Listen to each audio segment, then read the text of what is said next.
Hello, and welcome to the, fourth episode of Recluse Horror. This is a daily horror review podcast. With me again today is Sam. Hi, Sam. Hey. So we had an event at the house today, so we're both completely wiped out over here. But we did end up watching a movie. A little background on this project. Back in April, I decided I wanted to watch and review a horror movie every single day, which I have done for the past 271 days, counting today. So, but this is only the fourth episode of the podcast. Before they were text reviews.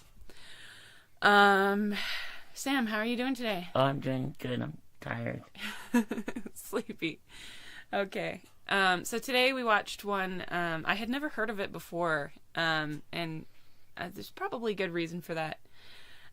It's called The Vault from 2017.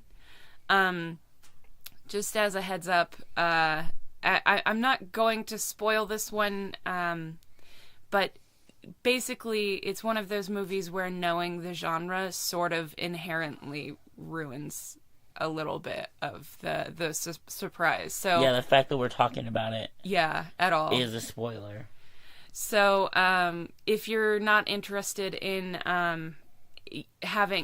hearing anything about it at all, forget that you know the title of the film and go watch it another time, and skip ahead about, I'm gonna say 12 minutes. I don't think this will be a long one. There's not much to talk about. So go ahead and skip ahead, or whatever. So, The Vault. Did you like The Vault? It was okay, actually. Yeah. The pacing was pretty good. Mm-hmm. I realize I'm a big pacing person. Uh-huh. The pacing's not good. I'm probably not gonna like the movie as much as I could. It moved. There's almost nothing I can talk about. Yeah. In the movie, because it's like everything is a spoiler. Yeah, everything about it, which makes it interesting and keeps your attention. Right. I didn't think any of the acting was super good. No. I think if there was better acting, it would have been a much better movie. Like, there was okay. No one did bad. No, I don't think. But no one really like, wow, they were really good in that. Like, everybody was just kind of passable. So basically, The Vault, as you might surmise from the title, is about a bank heist that basically goes wrong and turns into a horror movie, and I won't ruin for you what capacity that is. But while I did kind of like this one, I actually thought the pacing was really funny.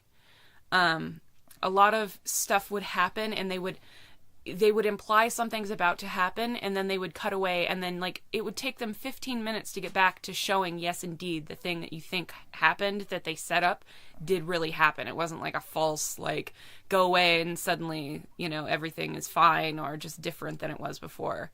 I felt like the sense of timing was very strange. The pacing, as far as, like, how the movie moved, was pretty consistent, but specifically, like, the time dynamics were really weird. The only note that I took for this one, I do generally take notes, and I just stopped after the first maybe 20 minutes, and I said, my note was something to the effect of, like, been in the bank way too long. And that was way early on. That was 15, 20 minutes into the movie. Did you feel like what was up with the timing? Like, why did the cops not get there earlier? Why... were there not more calls made earlier? Why were they not talking on a bullhorn to them? Did any of that? Yeah, within the internal logic of the movie, I didn't understand why it felt like everything was moving so slow, but yet fast at the same time. Yeah. And that's just purely the internal logic, the internal timing, yeah. I thought the actual timing was fine. No, yeah. The pace of the movie was fine. It's like... First half hour is the setup for the bank thing. Yeah. The second half hour is the robbery / like weird stuff's happening, and the last half hour is the conclusion. Yeah. Like, in that sense, good pacing. Yes, that is good pacing. Like, that's a 3-act structure, like, right there. Yeah. I would say that sense of the pacing was pretty good. I think I liked the acting a little better than you did, but it was just that I didn't dislike it. I just didn't think anyone was great. I don't know. Yeah, I did expect that it would be worse, and I think that's why I think my expectations Why? My expectations of where the acting was going to be for that movie were probably lower. I think part of the reason for that is I've seen another one of these movies where it starts off as some kind of a crime thing and turns into a horror movie, and it was pretty bad. It's actually one that I reviewed a few months ago, probably. I don't think you watched it with me, so it just wasn't very good. So I think I was sort of comparing the two a little bit, and this one is definitely the better movie. This one feels like a movie, and the other one just felt like, well, that could have been a movie. And it wasn't. Like, the concept was there. Yeah. So, what did you think about the characterization? Like, the characters in the movie? For the most part, they were good. Mm-hmm. I didn't recognize any of the actors, and I don't know any of the actors' names except for James Franco is in it. Mm-hmm. I guess I could have just looked it up. I didn't. Yeah. But yeah, I thought they were fine. Mm-hmm. On their own, they were fine. Like, there wasn't, you didn't get to know any of them or anything. See, that was a little bit my issue, is because they kept hinting around their backstories a little bit, but they never told you. They never actually fleshed them out. Yeah, and I felt kind of bothered weird by that, because they spend so much time hinting around it, and this isn't going to happen. Yeah, and if they didn't do that, then I wouldn't care. Yeah. Right, exactly. They built in a reason to care and then didn't follow up on it. That's what I felt. I did feel like the movie was a little predictable, personally. Yeah, for sure, predictable. Especially when you know it's a horror movie. Yeah. Especially when you're like, oh, this is a horror movie. Yeah. How did you like the intro with the Crimson and Clover song? It was so long. It's like, did they play this song? I actually fell asleep at the end. Mm-hmm. Sorry, I didn't make it through this one because I'm tired. But I fell asleep for the last 5 minutes.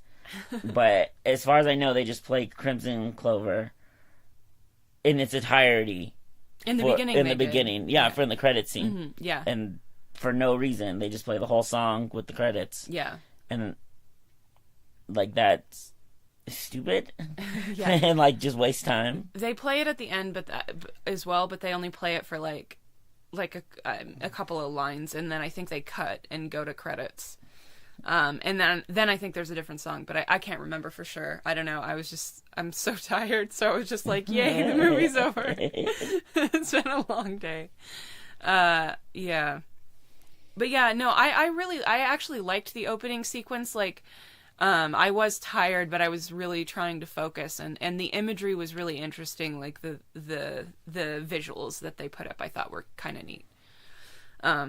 Definitely filler. Not filler in the sense of nothing actually happened that you need to really know about, throughout that. You can glance at it and you're like, okay, I get the idea. And then it goes on for another 3 minutes, so not necessary. They're like, we bought the song. Yeah. Might as well play it. I mean, and it's a good song. It's a good choice. So the other actor that was in it, who has been in some things, is Clifton Collins Jr. He's been in a lot of stuff over the years, but it's always been sort of either smaller roles or just kind of quirky stuff. But you might recognize him if you know his name. He's in this movie. And I thought he did a pretty decent job, but in the beginning it felt like they were going to use his character a lot more. Yeah, he's not in the movie very much. No, and then he's not. He just kind of stops being in the movie to a certain degree. Gosh, what else is there to even talk about? I don't want to talk about the horror stuff too much because that's, again, that's kind of the spoiler. Yeah. In what way it becomes a horror movie is sort of a spoiler. Yeah, that whole thing. I do want to mention that when it does do that, it's very annoying that they've changed the way they're shooting the movie and start shooting it more like a modern horror movie. Oh, they do, and it's that's right. super hard to see what's happening. Yeah, there were a couple of... And this is probably... The TV that we watched it on is the worst TV. It's an old tube TV, and we actually could have watched it on a better TV, but I don't know, didn't didn't want to go to the room where that was. So, to be fair, some of that stuff probably would have been fine on even a medium quality not tube TV. So, oh, and there's another actor in this. Her name is Francesca Eastwood. She was in another movie called Final Girl, which, granted, definitely not the best movie. I'll review that later. I did review that one a while back, so I'll get to it. But not the best movie, but one of the most like visually gorgeous, very very well lit movies that I've seen in a long time. And that had what's his name from American Beauty, the boyfriend, the most beautiful thing in the world guy. Oh, I can't remember his name. He plays and Little Miss Sunshine. So, but that's not the movie we're talking about. There you go. But yeah, the lighting was a little bit troublesome just in those areas. I honestly think on any other screen it would have been fine. Not too many people watching. I disagree with that. No? I think it was too dark. You think so? I think even, unless it's specifically, all the stuff is dark on this TV, I'm going to lighten it up. Mm-hmm. So the dark stuff's not so dark. It would have been dark. It's a big thing with me. I really... Yeah, if you can't see the movie, you can't see the movie. Yeah, and it's like, this is very tension-filling. Too bad I can't see what's happening. Yeah. And I think it just falls to that same problem. Mm-hmm. And I wanted to mention it because it makes me mad. Yeah. That is an issue for me, too. I just felt like it wasn't as big of a problem as I've seen in some films. Definitely not Sinister. I'm incredibly tired and fell asleep during the last 5 minutes. So it being as dark as that just made me want to fall asleep that much more. Yeah, makes sense. Isn't great. And I still didn't dislike the movie. I actually thought it was a lot better than some of the stuff we watch. I just felt like everything needed more backstory. I felt like every aspect of it. It either needed to have backstory or not to have backstory. Yes, yeah. They were trying to do both, and it just doesn't make sense. No, especially with how much it got brought up. That's my biggest problem with it, is that like they could have added interesting details. They could have sort of concluded things in a way that filled in some of those blanks and really made it a story, and they didn't. You can't half play that. Either you're playing surface value just for the shock, which usually I don't like either, but at least it's a choice. And that or you go deep into everything and explain everything and like really get into the meat of your story, and they really did neither. We have no idea why these people, other than they rob banks, why they were robbing the bank. Yeah. They just don't. They hint around what the reason is, but they don't ever go out and say it, even though they spend a lot of time about with the hinting. They never give you. You can't just assume they rob banks. They are bank robbers. Of course, they're going to rob banks. Right. They actually allude to there being a reason they're robbing the bank. Yeah. But don't ever say. Yeah. So yeah, that was dumb. Yeah. So Sam fell asleep, like he said, in the last 5 minutes. So I guess I'll just talk about the ending really quickly. I just kind of want to move on from this. The ending had like 5 or 6 natural places where it could have ended, and it just felt really funny. It felt very stuttery.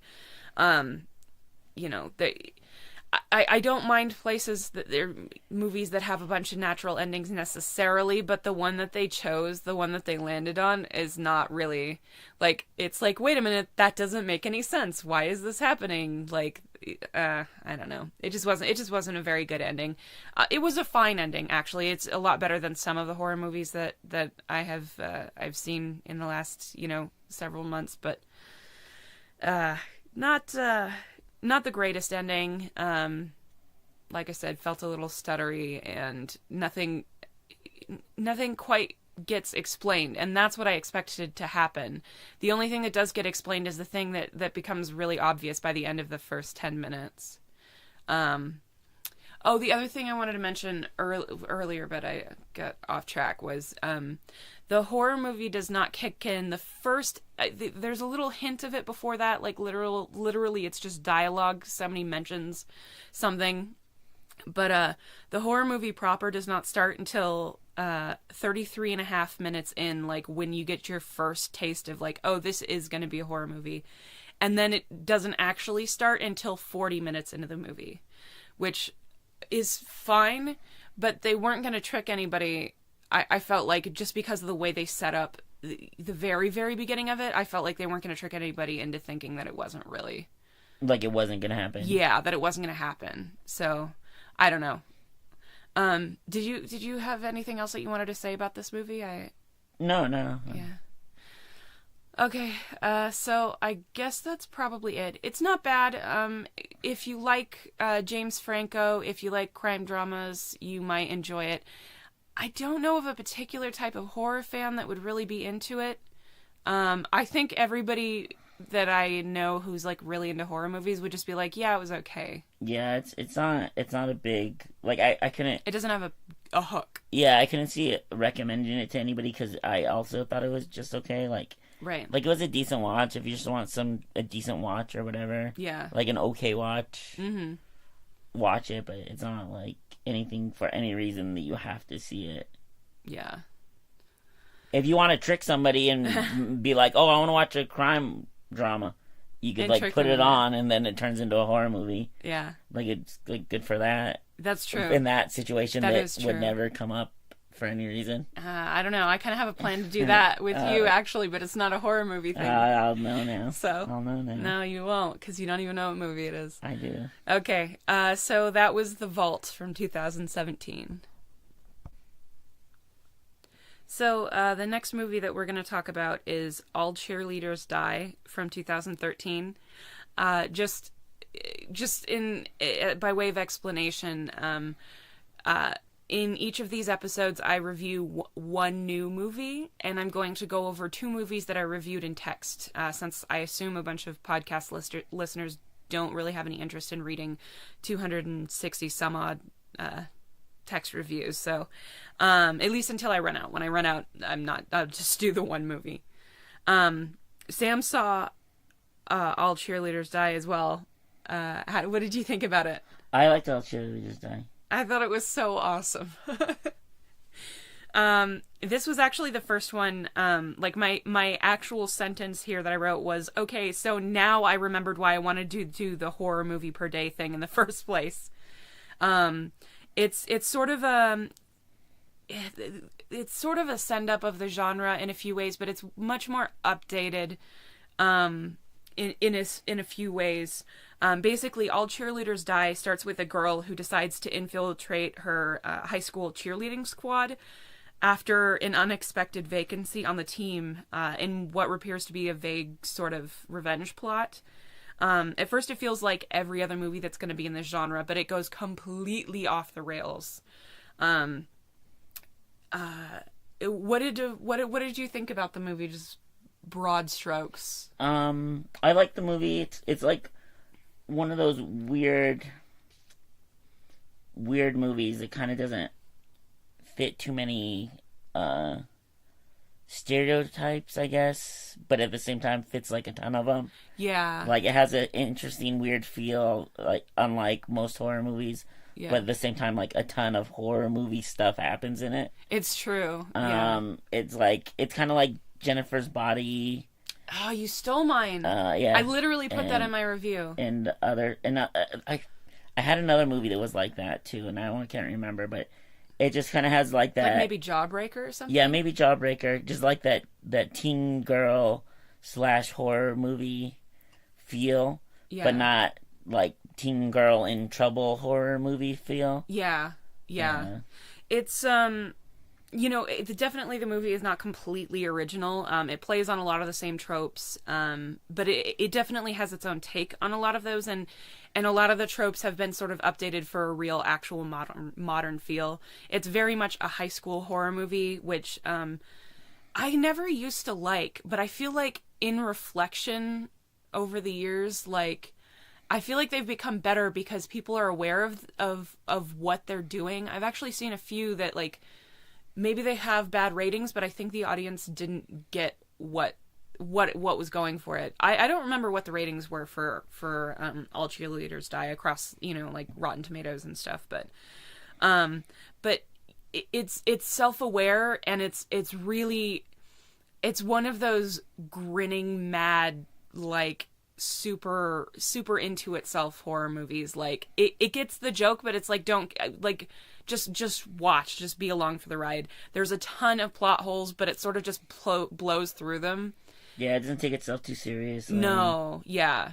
It's just gleefully, like, gory and ridiculous, and, you know, it knows what it wants to be most of the time. It's not everything works right, but it knows what it wants to be, and it's really happy that it's doing it. So, this is really one of those movies that, like, is meant to be enjoyed with, like, a large group of very loud, obnoxious people with, like, full-on popcorn and, like, candy and snacks and, like, all of that stuff. I think it's really a fun group horror movie, and those ones can be really, really fun, even if you're not in a group, but it really made me want to watch it with a bunch of people. What did you think? Yeah, I don't know. I like the movie. It's just not super serious, but it knows, like, what type of movie it is. Mm-hmm. Just, you know, really simple, too. Like, yeah. Nothing. Well, I mean, actually, it's not really simple. I just meant of a movie. It's simple. It doesn't have, like, a ton of production value or a ton of needing to have a ton of production value. No, it's fully really, embracing the schlock. It's really simple effects and a really simple setup. You know, it just pretty much takes place in the woods and in a high school. Yeah. And people's houses, and that's the scope of the movie. And, you know, it's I don't know. It's really fun. Like Sam said, stealing it from my review, Jennifer's Body. If you liked this, if you've already seen All Cheerleaders Die, Jennifer's Body. Now, hear me out on this one. It stars Megan Fox and Amanda Seyfried, not most people's favorite group of actresses, but both of them do a really good job. Amanda Seyfried plays a very sort of demure, nerdy, losery type girl, and Megan Fox plays the hot shit, like, cheerleader type. And they're friends, but, like, it's the best performance I've ever seen out of Megan Fox. It's very self-aware. It realizes what it's doing. It's very, like, one-linery. I think this has a couple of those, too. Those one-liners. I know, just talking about it actually makes me want to rewatch the movie. I know. And not, like, I don't remember it, as in, like, I probably enjoy watching it again. Yeah, for sure. Yeah, I know. It made me want to watch it, too, just when I saw the title had come up for the next one. Yeah, All Cheerleaders Die is great. The one problem I have is that it does not yet have a sequel. It really needs a sequel. It is so good. And it the way that it sets up the ending, it requires a sequel. Like, I demand to know where this story went. I'm not the sort of fan that demands a lot of things from people that give it to us for free or very cheaply through subscription services, but I demand a sequel to this movie. I was looking, and apparently it was directed by two people. And one of them also directed The Woman, which I haven't seen yet. Oh, the one, right. But I've heard it was good. And I saw the first one, and it sucked. This actually makes me want to watch it. Yeah. Like, looking it up and seeing that. We watched the movie that came out before The Woman. The Woman is actually technically the second one, but The Woman is very highly regarded, and the one that we watched was god-awful. Which one was that called? I don't remember what the title of it was. Hold on, let me look it up. Okay, so the first one is called The Offspring, and that one is awful. And from what I understand, and I might be wrong, you don't actually need to see The Offspring to see The Woman. But yeah, The Woman is supposed to be very good and very dark, and The Offspring was one of the worst movies I've seen for this, probably bottom 10, I would say. Did you have anything else you wanted to say about All Cheerleaders Die? No. I liked it. Okay. Several stars. Several stars. How many several? Several. I give them several. Okay. Several stars. Several stars. Okay. Make a sequel. I'm talking to you, director of The Woman and others. That's definitely one of the 4 people listening to my podcast. Yes. Okay, so the next one that I watched, now for several weeks at least, every Sunday I was doing a silent film, And this was the first one that I did.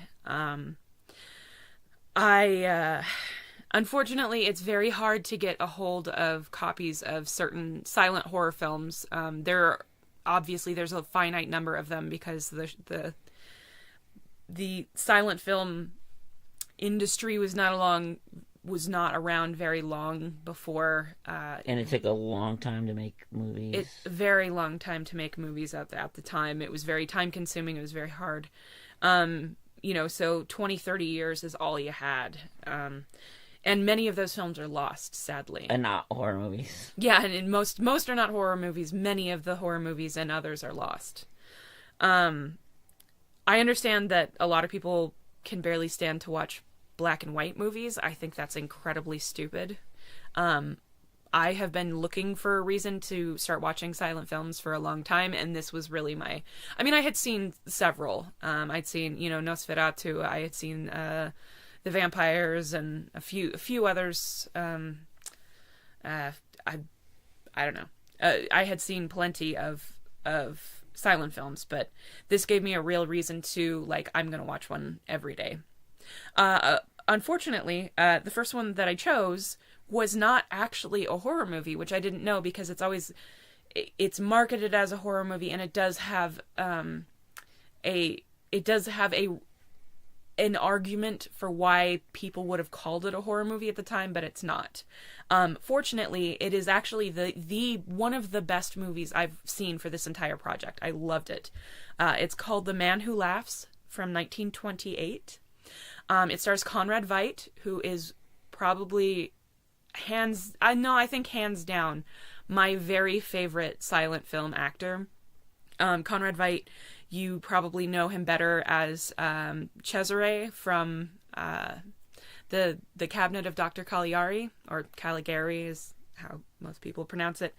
But this is based on it's a Victor Hugo novel. And Victor Hugo, if you don't know, he's the one who wrote Les Miserables. He's literally a national hero for his writing in France. He also wrote The Hunchback of Notre Dame. So what did you think about The Man Who Laughs, Sam? It's super good. It was incredible.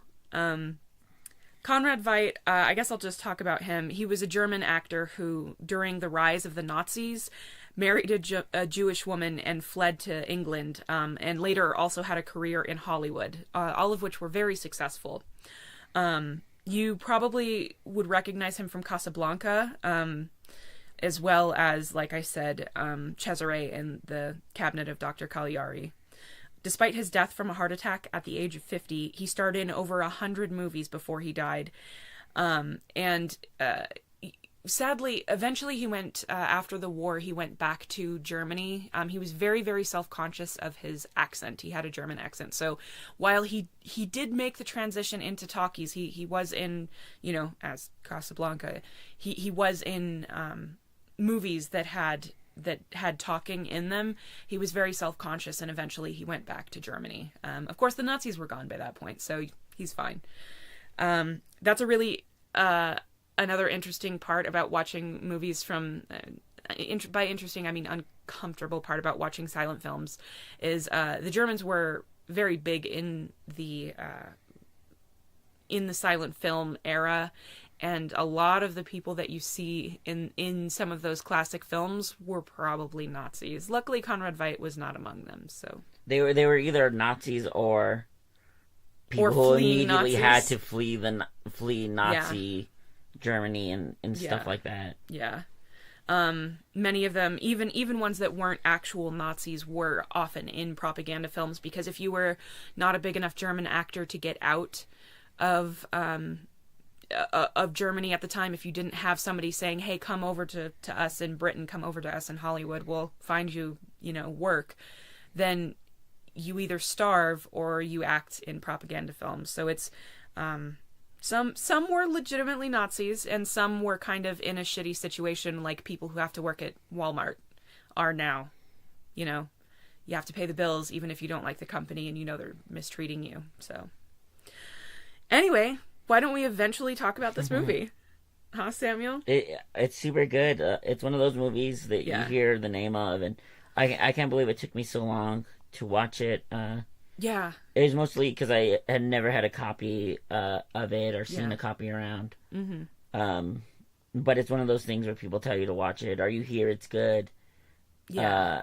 And then you watch it, and it's good. Like, it's even better than, to me, it's even better than what people say. You know, there's plenty of movies where people tell you to watch it, and you watch it, and you can see it's good or you like it.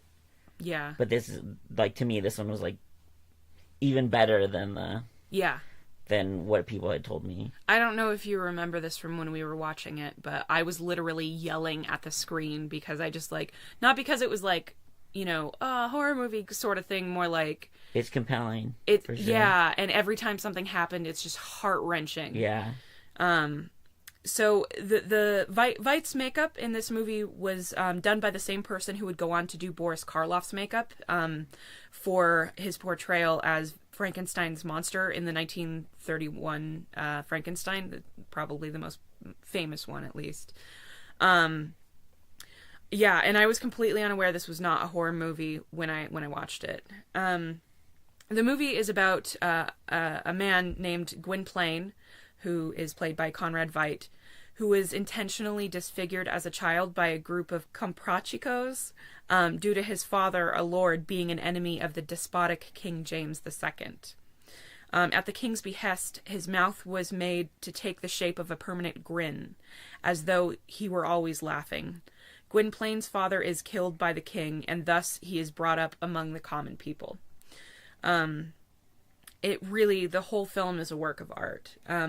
One of the most amazing things about this film, and probably the reason why I am so just in love with Conrad Veidt, is for the movie, as I said, he has this permanent grin on his face. This was achieved with a sort of a mechanical device that held his that went inside his mouth and held it into the shape of a smile.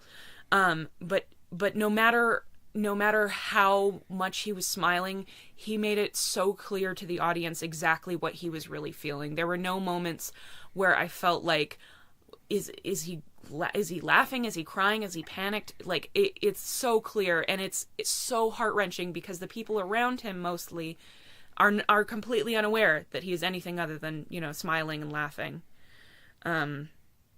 It's really... It's very hard, even in the silent film era where they expected more out of people being able to emote. This was really an incredible performance. Samuel? Yeah. I agree, and especially because it was a silent performance. Yeah. He couldn't say how he felt about anything. Exactly. There's so much work he did with his eyes. And talent he did with his eyes. It's pretty amazing in that respect alone. Yeah. And the movie is, is still actually, a good movie without that. Yeah. Well, and he hates himself so much. He thinks he's so completely worthless, and it just makes it endears him to you all the more. It's just... You can see the sort of man, the very good man that he is behind that smile. Obviously the people around him can't really do that except for the people that are very close to him. But he just thinks he's garbage and he's worthless and worth nothing. And it's just the most heart-wrenching thing. Like I said, this movie had me yelling at the screen. Anytime anybody did anything, I just was like, no, don't do it. So... it was really, really fantastic. Actually, the whole supporting cast was fantastic as well. Whether you're supposed to like them or hate them, they both did a very good job of that. It's definitely it's a drama. You can argue because of that disfigurement, it really is pretty gruesome looking. Especially for the time, but even now it's pretty garish. And so that's the argument. That's the thing that you see on all the posters, is you see a picture of his face, a painting of his face in that terrible, terrible disfigurement. And so I understand why, people in the 1920s would have considered that a horror movie, but it really isn't. There's the sets are all done with that very, very good, sort of gothic impressionist sort of, style, which I really like. Is there anything else that you can think of to say about it? I could probably talk about it forever. I really could too. I'm trying not to give away the story. I could probably just keep talking about it. Everything about it in a certain way is good. Yeah. I could just, I could just talk about the design of it. Yeah. I could talk about the way the actors are in a ton of other movies from the era. The one who played I can't remember what her name is, but she was fantastic. She was in another thing that we watched later. Who are you talking about? It's Mary Philbin. Who is also in the Phantom of the Opera. Yeah, she's essentially the lead. Yeah, because the Phantom's not the lead, right? Phantom's not. Phantom's not really the lead. She played Christine. Yeah. The Phantom. Yeah, so she was good in this. I thought she was better in this. Maybe she plays a very interesting character in this. Not that she doesn't in Phantom of the Opera. It's a story that's been told a lot since. Whereas this one, there's stuff similar, but it's nothing quite like it. Yeah, exactly. Even other versions of this story. Yeah, I don't know. Really fantastic movie. I believe it's in the public domain. So you can probably find a copy of it on YouTube, and I really highly suggest that you do. It is a fantastic movie. Just watching Conrad Veidt's performance in this movie is worth the price of admission. So, which is nothing, I believe. So it's definitely worth that. Okay, so that is The Man Who Laughs.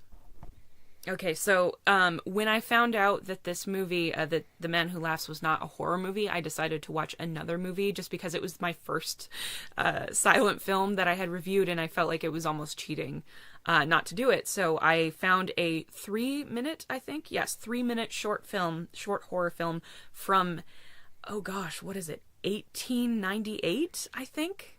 Let me find out. It's very old. I know it's from the 1800s, which is incredible that it even exists still. It's 1896 actually, and it's called Le Manoir du Diable. It's the House of the Devil is the literal translation, but it's known in the U.S. as the Haunted Castle, which doesn't exactly make sense, but it's fine. So on IMDb, for some reason, it comes up as House of the Devil, but from what I understand, it's known as the Haunted Castle in English. I don't know what to tell you. Like I said, it's a 3-minute short film. At the time, though, that was considered incredibly impressive length. It was ambitious at the time. In the movie, the devil performs magic and conjures several creatures, even transforming into a bat, in order to battle 2 soldiers. It's also fucking hilarious, and it clearly was supposed to be funny, so it may be the world's earliest horror comedy.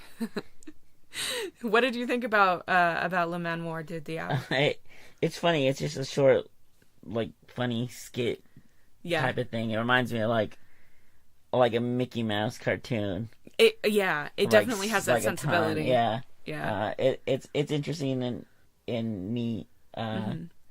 There's not a ton to say about it because it's only 3 minutes. But even within the 3 minutes and the time it was made, there's some interesting techniques for shots and special effects and just stuff like that even they're probably super simple things that they do. Right. But it's still interesting looking and neat looking, and the fact that they were able to pull off anything like that in 1896, those sorts of effects. I think they were adapted stage effects that they were able to use in front of a camera. Some of those don't translate, stage effects don't always translate to camera very much, but the being able to turn into the bat, that was really crazy. But yeah, it's really funny. It feels a little, not really Benny Hill, but something similar to that. The style of comedy is very slapstick and pretty funny. It's hard to talk for very long about there's no story. Not really. No. The devil is in this castle. He's trying to get off those two soldiers. He's trying to get rid of the two soldiers. And it's just like 3 minutes. And so he's of basically him pranking doing, him. Him doing pranks on him. Yeah, it's really funny. It's incredibly, and that one is definitely on YouTube. You can check it out. It's definitely worth checking out. It's definitely worth your time. So I think that's pretty much the end of this episode. I do want to reiterate the things that I said about the other movies, which are basically All Cheerleaders Die needs a sequel. And The Man Who Laughs is the best short film that I have... it's not a short film. The best silent film that I have ever seen. It's incredible. It's heart-wrenching. Conrad Veidt's performance is incredible, as is Mary Philbin. She does a great job. And everybody, all of the acting, so great. It's just a great film. So if you have any interest at all in silent films, whether it's horror films or not horror films, just watch it. There's a reason why somebody can become a national hero in a country, not for actually doing anything heroic, like killing people for some reason is considered heroic, but for their writing, Victor Hugo had I think in the original French, it's like a 35-page description of just the view from Notre Dame in Hunchback of Notre Dame. He was in love with the city, and with the country. So it's incredible. It's The Man Who Laughs. It's so good. It makes me want to cry. Did you have anything else that you wanted to say? No. How many stars are you going to give The Man Who Laughs? A bunch of them. Bunch of stars. Yeah, beating my score of several. Like a bunch of them. Bunch of stars. You think that's better than the... Hecka stars. Hecka stars. Got it. Hecka stars. Yeah, hecka stars. Is that the best... Is that your favorite one that you've seen with me? It's up there. It's very close. Yeah. Okay. So I guess that's it. If you enjoyed this episode, please like it or subscribe to it wherever you found it. I did finally get it on a podcast format. I got everything sorted out. It's going to be on iTunes, Stitcher, Podcast Addict, a bunch of podcast catchers. I guess most of them just pull from iTunes anyway. So share it with people if you think that they'll like it. If you stumbled across this somewhere and have a friend who's super weird and stays in his basement and watches horror movies, hit him up. I think that's it. Thank you so much for listening. I'll be back tomorrow with a foreign film. It's Foreign Friday tomorrow. I gotta remember to watch a foreign movie. All right. Thanks so much, Sam. Bye. Bye.